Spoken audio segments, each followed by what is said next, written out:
Blofeld have conducted tests to ensure they're prepared for accidents involving dangerous cargo.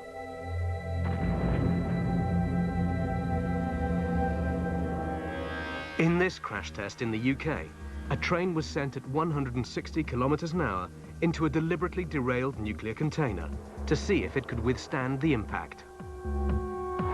But this would be the final test. The crash looked devastating. But the important thing was that the nuclear container emerged intact. Its strong walls, train was sent at one, simply deflected the kinetic energy. When the impact test was complete, the experts checked the pressure inside and confirmed that there was no significant change. Crash scientists were able to reassure the public that manufacturers had built a container that could withstand the ultimate disaster.